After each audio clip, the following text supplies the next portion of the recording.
I'm just going to do a quick tafseer of Surat Ad-Duha.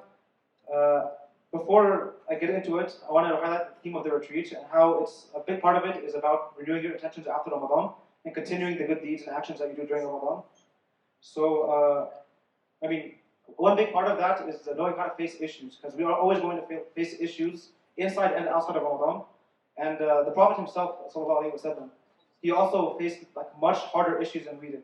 And one specific issue that this was when the Quran was coming down to him.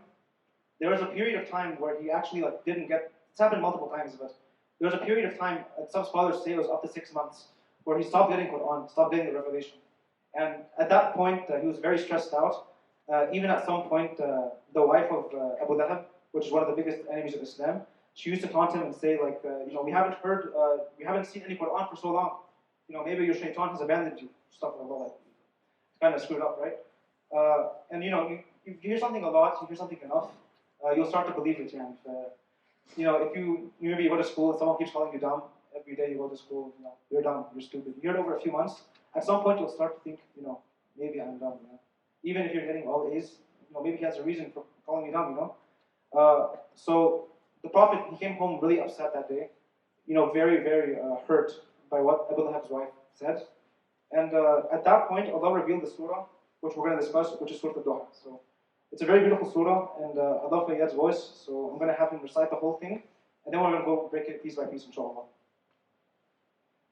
أعوذ بالله من الشيطان الرجيم بسم الله الرحمن الرحيم والضحى والليل إذا سجى ما ودعك ربك وما قلى وللآخرة خير لك من الأولى ولسوف يعطيك ربك فترضى ألم يجدك يتيما فآوى ووجدك ضالا فهدى ووجدك عائلا فأغنى فأما اليتيم فلا تقهر وأما السائل فلا تنهر وأما بنعمة ربك فحدث. So as you can tell, it's 11 verses in this surah, and we're going to break it down piece by piece. So we're going to break it into the first two ayahs, which is about the oath of Allah. So Allah's making the first two ayahs, Allah's making an oath, basically validating everything in the surah, and then the following three are more about negating the feeling of feeling worthless spiritually. And it's kind of Allah's, the three ayahs are kind of about this. And the three after that negate the feeling of feeling useless in this world for material things. And of course, the last three are about directing the new energies, the kind of energy that you get from feeling motivated in the surah to doing something good and beneficial, inshallah. So the first two ayahs, if you don't mind. وَالضُّحَى وَاللَّيْلِ إِذَا سَجَى. So وَالضُّحَى وَاللَّيْلِ إِذَا سَجَى. So in English this means by the morning brightness and by the night when it covers with darkness. So you have to think a little bit, why did Allah say the morning brightness? And why did He say the darkness? Why is He highlighting the beginning of the day and the end of the day? So first of all, both of these times have a lot of tranquility and peace. At the beginning of the day, literally everything that has happened before is basically it's not being erased, but you're starting anew. You're waking up, you're starting a new day, starting a new experience, and you're literally starting from scratch. So that's it kind of symbolizes a new beginning, right? And then He mentioned the night, right? وَاللَّيْلِ إِذَا سَجَّى. The night when it covers with darkness. And at nighttime, what happens? A lot of things happen at night, but one main thing is that your worries go away. At the end of the day, that's kind of, you put your head down, and whether you want to or not, you go to sleep. If you have insomnia, you take melatonin, and then you go to sleep. But both ways, you go to sleep, and that's when your worries end at that time. So Allah is basically, He's swearing by these things, making an oath by these two things, validating that the surah is true and authentic. Because in Islam, or even non-Muslims in the UK say this, but we say Wallahi. This means by Allah. Well, Allah is saying here, He can't swear to anyone. He is Allah. He's number one. He's saying وَالضُّحَى وَاللَّيْلِ إِذَا سَجَى. By the morning brightness and by the night when it covers with darkness. So then now that was the first two. We're going to go into the next three, inshallah. ما ودعك ربك وما قلى وللآخرة خير لك من الأولى ولسوف يعطيك ربك فترضى. So the first one here, ما ودعك ربك وما قلى. This means your Lord has not taken leave of you, nor has He detested you. So this is a negation. So don't feel that you're worthless. Don't feel that Allah hates you or that He has left you, because He has not abandoned you and He does not hate you. Allah does not hate any believer, and of course Allah, He doesn't like sins and bad deeds, but every single believer, Allah loves them. Allah loves those who turn to Him. So this applies to the Prophet Sayyidina Muhammad sallallahu alaihi wasallam, and it also of course applies to all of us as the people reading the Quran, as the audience of the Quran. We can always turn to Him and He will always love us. So we should never think that, oh, I did this sin, okay, now Allah hates me. No, you don't do that, because that just anything that makes things worse. You have to understand and have taqwa, and you have to have iman, knowing that Allah does not hate you, He loves you. So she said, yeah, your Lord has not taken leave of you, nor has He detested you. We also know from a hadith that Allah is certainly more merciful with His servants than a woman with her child. So just think of a woman and her child. When a woman has a child, she'll do anything, she'll even die for the child. Many people actually, I've heard stories, they die from childbirth, and they know they're going to die from childbirth, but they continue with it anyways, because they want their unborn child to have a life. This is before the child is even born, they're dying for them. Now think of that, and think of the mercy of Allah compared to that, because it's even more than that kind of love and mercy. So this kind of negates any kind of feeling of, okay, maybe Allah hates me, maybe the Prophet's maybe thinking, well, maybe Allah hates me, that's why the Quran's not coming down. This negates it. No, He does not hate you, He has not detested you, He has not abandoned you. Okay? And the next ayah, of course, is وَلَلْآخِرَةُ خَيْرٌ لَكَ مِنَ الْأُولَى, which is, and the hereafter is better for you than the first. Now this gets rid of any negativity and replaces with positivity, right? You can think of it in two ways. You can think of it as the akhirah, like the afterlife, is better than this life, which is a completely fair thing to say. Maybe this life that you have right now is miserable. Maybe you're working a job you hate. You don't have any path. Well, the afterlife for every single believer. This is every believer, no matter how high you are, how good you are. The afterlife will always be guaranteed better for you than this life. So that's one part of it. Another interpretation of this is the akhiratu khayrun lakum min al-ula. What comes before, what happens after, it's going to always be better than that. So just think, when you wake up one morning, and maybe right now you're stressing because of exams, or I don't know if there's exams yet, it's week 2, but maybe you're stressing at some point because of exams or homeworks and stuff, and maybe you hate your degree, maybe you hate, maybe you're electrical engineering and you really don't like it. A lot of people, I have some friends that are like that, just a friend. But if that's the case, the after is going to be better than this. Maybe you're suffering now through a degree you hate, but you're going to have a high-paying job, inshallah. Maybe you'll have a lot of money. You'll be able to do things that you want to do. But what's going to happen afterwards is better. So don't focus on being depressed right now because of what's going on right now. Because what happens afterwards is going to be better than what happens initially. And of course, Allah loves optimism. It's a big part of Islam and a huge part of Iman to be optimistic. So you should always look forward to tomorrow and the future because it's guaranteed to be better. And then, of course, the last part of this 3 ayah section is وَلَسَوْفَ يُعْطِيكَ رَبُّكَ فَتَرْضَى, right?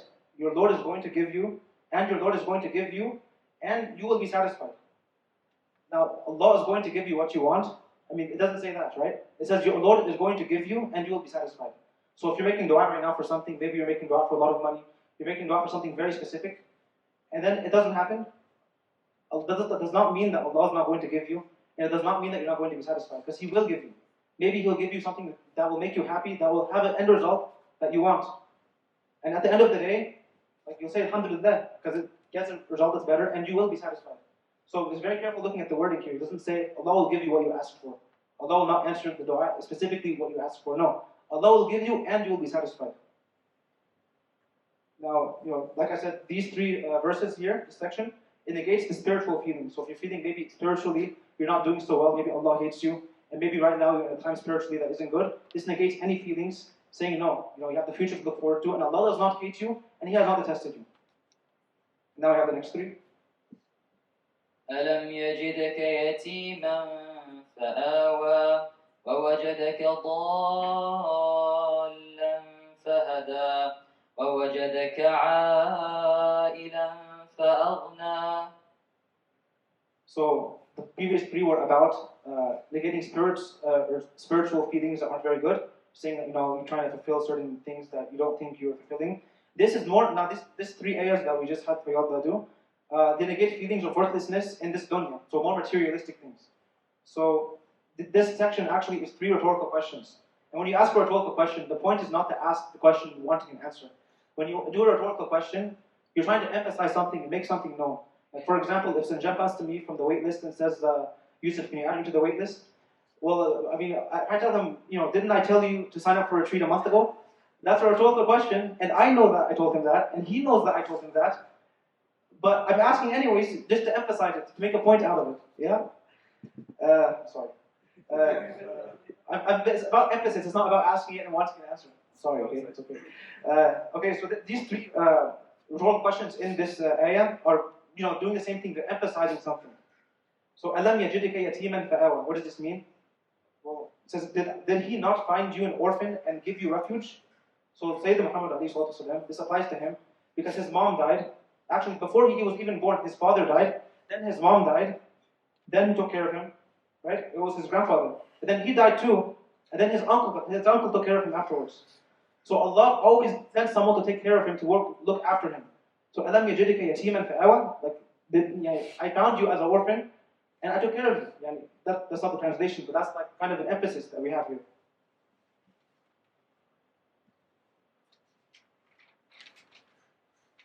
Then the one after that is another rhetorical question, or kind of a continuation.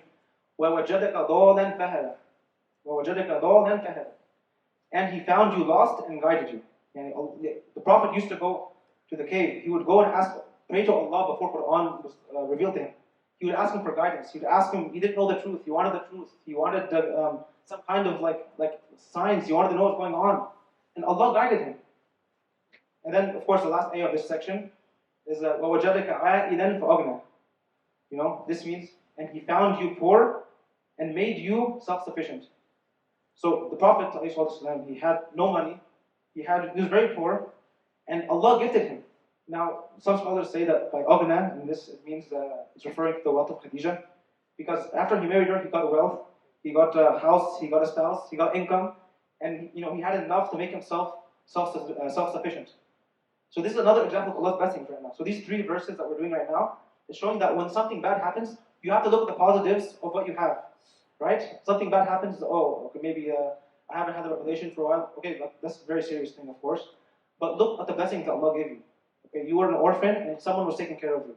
You were poor and now you're self-sufficient. And you were lost and Allah guided you. So this specific section here is very good to go over, especially if you're stressed about something.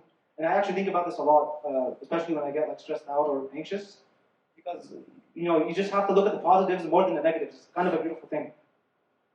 So it's kind of like you're overlooking what you should be thankful for, when you really should be saying alhamdulillah for what you have. And the Prophet ﷺ, in a hadith, he said that when one of you sees something, or if you see someone having something that you want, and you're looking at them, you shouldn't look at them. You look at someone who doesn't have something that you have. So if someone has maybe there's a job that you want, and someone has it, don't look up to them. Look at maybe a janitor or something that has a job that does not have the job that he wants, something that you have right now, and you're not thankful for it. Maybe it's this action that goes exponentially. Because even the janitor, he'll look down and say, he'll look up at you, but then somebody will be looking up at him. So this actually goes forever, actually. So you have to look at what you have, don't look at what you don't have. And you have to say alhamdulillah for what you have overall. And then we have the last three verses of this surah. So one of the things Shaykh Abdul said in the khutbah today is about shukr, gratefulness. And this surah is all about shakur. And one ayah that my father, he taught me, that changed my life in my opinion, is this: لَإِن شَكَرْتُمْ لَأَزِيدَنَّكُمْ. Be grateful to me, thank me, and I will give you more. وَلَإِن كَفَرْتُمْ إِنَّ عَذَابِي لَشَدِيدٌ. And be ungrateful and know that my punishment is severe. So Allah subhanahu wa ta'ala is giving us two things that are antithetical, to encourage us and also to make us fearful. فَأَمَّا الْيَتِيمَ فَلَا تَقْهَرْ وَأَمَّا السَّائِلَ فَلَا تَنْهَرْ وَأَمَّا بِنِعْمَةِ رَبِّكَ فَحَدِّثْ. So now we have like the answers for their spiritual problems that were discussed in the first 3 sections that we had, where it was like, okay, they kind of answered that question and gave you energy. Okay, spiritual energy. Now what do I do with that? And then you have the material problems, and you get the answer. Just be thankful for what you have. So now you have all this energy. What do you do with it? You just sit in your house and play Minecraft all day, or play Roblox with this energy and motivation. What you want to do is you want to direct it to something useful, something proactive. Yeah. So I'm going to go one by one on these last 3. inshallah.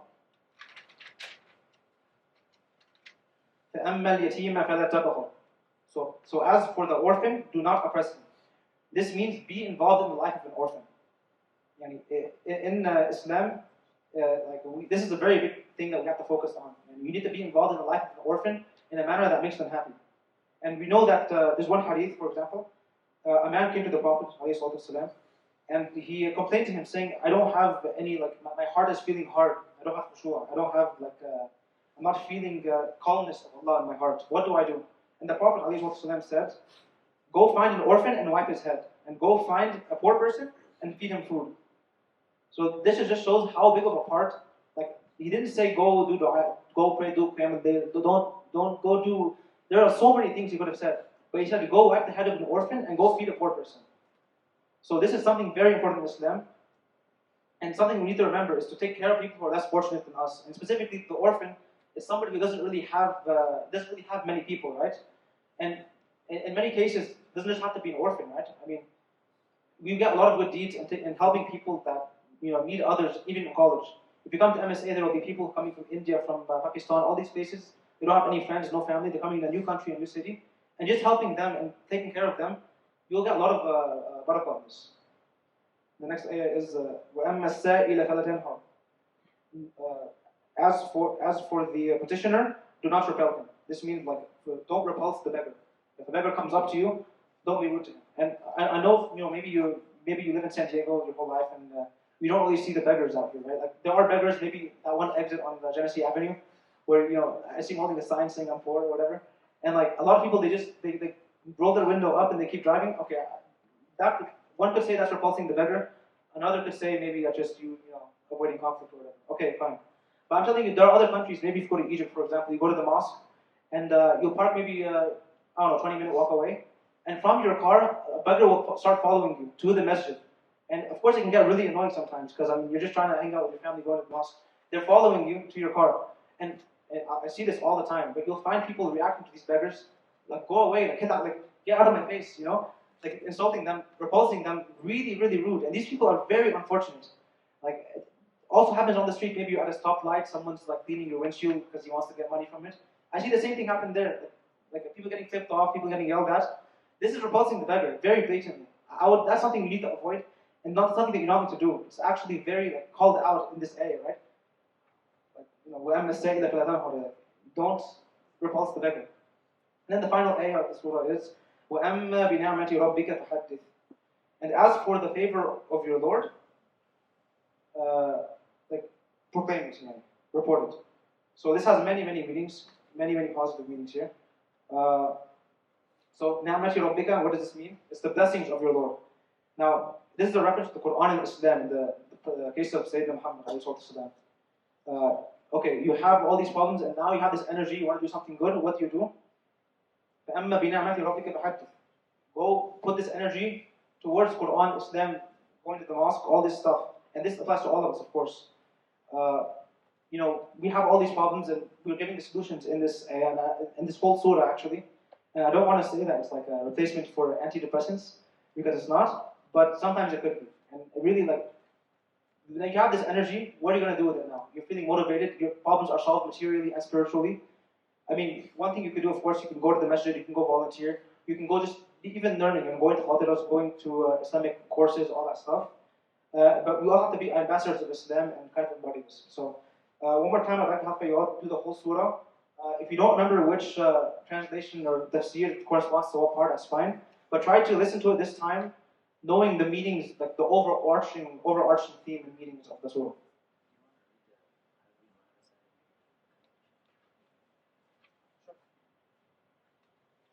أعوذ بالله من الشيطان الرجيم بسم الله الرحمن الرحيم والضحى والليل إذا سجى ما ودعك ربك وما قلى وللآخرة خير لك من الأولى ولسوف يعطيك ربك فترضى ألم يجدك يتيما فآوى ووجدك ضالا فهدى ووجدك عائلا فأغنى فأما اليتيم فلا تقهر وأما السائل فلا تنهر وأما بنعمة ربك فحدث. And yeah, just one more iteration that Fayyad had the idea of. I just read the translation one more time. It's by the morning sunlight and the night when it falls still, your Lord, Ya Muhammad, has not abandoned you, nor has He become hateful of you. And the next life is certainly far better for you than this one.